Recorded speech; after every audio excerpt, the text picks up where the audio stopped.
नाजरीन, 2 रोज़ कबल 18 मार्च यानी कि ट्यूसडे को कोयटा से इस्लामाबाद रवाना होने वाली परवाज़ सेरीन एयरलाइन ER-540 में पेश आए वाक़े ने इस चीज़ का सबूत दिया है कि गरीब के लिए अलग कानून है और अमीर के लिए अलग कानून है, क्योंकि बदकिस्मती के साथ ताकत और इख्तियार का नशा जो होता है, जब तक आप होते हो तब तक आपके ऊपर रहता है। और उसके बाद भी बहुत से ऐसे अनासिर हैं जिनको ताकत और तकब्बुर का वो नशा बरकरार रहता है स्टिल, उनके ओहदे के ख़त्म होने के बाद भी।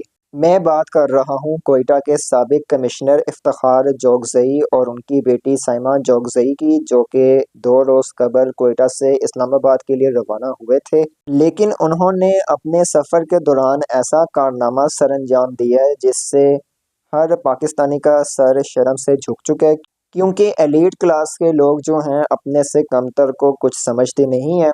सारे भी नहीं, लेकिन बहुत से ऐसे एलीट क्लास हैं जिनको अपने पैसों का बहुत गरूर होता है, अपनी ताकत का बहुत गरूर होता है, ईगोइस्टिक होते हैं, नार्सिसिस्ट होते हैं, और इसी बिना पर वो अपने से सबको कमतर समझते हैं, हकीर जानते हैं।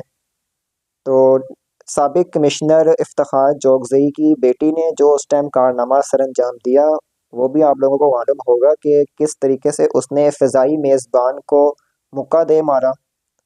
मतलब मैं बात कर रहा हूँ एयर होस्टेस की, क्योंकि ज़ाहिरी बात है किसी भी फ़्लाइट में एयर होस्टेस का बहुत ख़ास किरदार होता है पैसेंजर्स की देखभाल करने का, उनको गाइड करने का। लेकिन अनफॉर्चुनेटली उसको क्या पता था कि उसका पाला पड़ गया एक सरफेरी से। अब उसको सर फेरी कहने का वजह जो यहाँ पर बनती है वो उसका अपना कारनामा है जो उसने किया है, क्योंकि ऐसे काम तो एक सर फेरे लोग ही करते हैं, हमलावर होने का, बेवजह अपनी अना को मसला बनाने का। साबिक कमिश्नर इफ्तिखार जोगज़ई और उनकी बेटी साइमा जोगज़ई ने शुरू में ही अमले से काफ़ी बदतमीज़ी की। जब वो परवाज़ में बैठने लगे थे, काउंटर स्टाफ हो या फिर कैबिन क्रू हो, सबसे बदतमीज़ी की।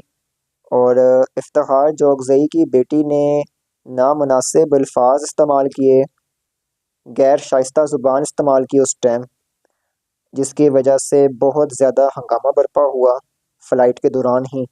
एयर होस्टेस को मुक्का उस वक्त मारा जब उसने उनको ये कहा कि आप अपनी सीट बेल्ट बांध दीजिए और इसके अलावा जो मेज़ है वो बंद कर दीजिए खाने की, जिस पर वो बहुत ज़्यादा आग बगोला हो गई और उठकर उसके मुंह पर मुक्का दे मारा और नामनासिब अल्फाज भी इस्तेमाल किए। अब सीट बेल्ट का कहा उसने, और ये कहा कि टेबल जो है यानी कि मेज़ जो है ये आप बंद कर दें खाने की। इस पर वो शदीद गुस्से में आ गई और उसने अपना आप दिखा दिया, क्योंकि ज़ाहिर बात है पता नहीं उसकी नाकों को ठेस पहुंच गया उस टाइम कि वो इस कदर आग बगोला हो गई।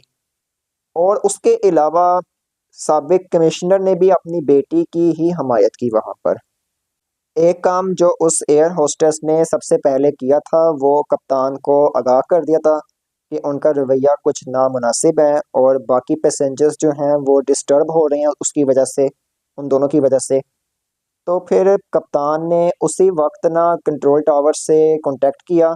देन कांटेक्ट करने के बाद कप्तान रनवे पर ही ले आया त्यारे को, और त्यारे को जब रोका गया तो उसी वक्त वहां पर एयरपोर्ट सिक्योरिटी फोर्स भी एंटर हो गई, और उनकी मौजूदगी में ही शाइस्ता जोगज़ई ने उस पर हमला किया एयर होस्टेस पर, और फिर दोनों को ही तहवील में ले लिया गया था उसी वक्त। इफ्तिखार जोगज़ई खुद स्टाफ से उलझ पड़े वहां पर, जो कि उनको जेब नहीं देता था।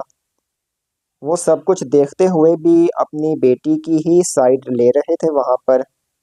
खैर, जब दोनों को तहवील में लिया गया तो उनको जहाज़ से निकाल दिया गया उसी वक्त तहवील में लेने के बाद। लेकिन कुछ प्रोटोकॉल्स को भी फॉलो करना होता है आपने। ये तो वो हिसाब है कि यार आप अपने ताकत के नशे में धोते हो, जो आ रहा बस उसको पीस के रख दो या उसको रौंद के रख दो। अब शुरू में जो मैंने बताया था या कहा था आप लोगों से कि अमीर के लिए अलग कानून है और गरीब के लिए अलग कानून है, तो वो मैंने इसलिए कहा था क्योंकि उसी वक्त कोयटा के जो मौजूदा कमिश्नर हैं, मोहम्मद हमज़ा शफ़क़ात नाम है उनका, वो एयरपोर्ट पर पहुंच गए थे और उन्होंने पहुंचकर सारे मामले को रफ़ा दफ़ा करवा दिया, क्योंकि वो ज़ाहिर बात है इस वक्त करंट कमिश्नर हैं कोयटा के। तो उन्होंने अपने इख्तियार का फ़ायदा उठाया, अपनी अथॉरिटी का भरपूर जिसे कहते हैं एडवांटेज लिया, और सारे मामले को वहीं पर अमले से बात करके, मैनेजमेंट से बात करके रफा दफा करवा दिया। और ना सिर्फ रफा दफा करवाया बल्कि साबिक कमिश्नर इफ्तिखार जोगज़ई और उनकी बेटी दोनों से माफ़ी नामे पर दस्तखत भी करवाया। अब माफ़ी नामे पर दस्तखत करवाने से मामला नहीं ख़त्म हो जाता अगर देखा जाए तो, क्योंकि एक बंदे की या बंदी की जिसकी नाक तोड़ दी गई हो पलट के और उसने आपको कुछ कहा भी ना हो, तो डैन ये तो जुल्म है, इस चीज़ की आपको सज़ा होनी चाहिए। सही बात है ना। अब्रॉड में अगर आप किसी को एक थप्पड़ भी मारते हो ना बेवजह में, तो उस पर भी आप पर सीधा FIR हो जाती है रजिस्टर्ड, वो भी एक कानूनन जुर्म है। लेकिन अब ज़ाहिर बात है यही काम अगर कोई आम पैसेंजर कर रहा होता ना उस दौरान, तो अब तक तो मेरा ख्याल है उसको उल्टा लटका दिया जाता, क्योंकि वो था साबिक कमिश्नर और उसकी बेटी, तो उन दोनों को वैसे ही बस माफ़ी नामे पर दस्तखत करवा के एक थर्ड क्लास टिपिकल फॉर्मेलिटी पूरी करवाई, जो कि काफ़ी ज़्यादा गुस्से की बात है, क्योंकि यही काम काफ़ी टाइम से चलते आ रहे हैं। लेकिन सामने जो बंदा खड़ा था तो उसी के पेश नज़र उसने फ़ायदा उठाया, क्योंकि गुस्से की ना एक नेचर ये भी होती है कि ये अपने से कम पर और अपने से कमज़ोर पर आता है।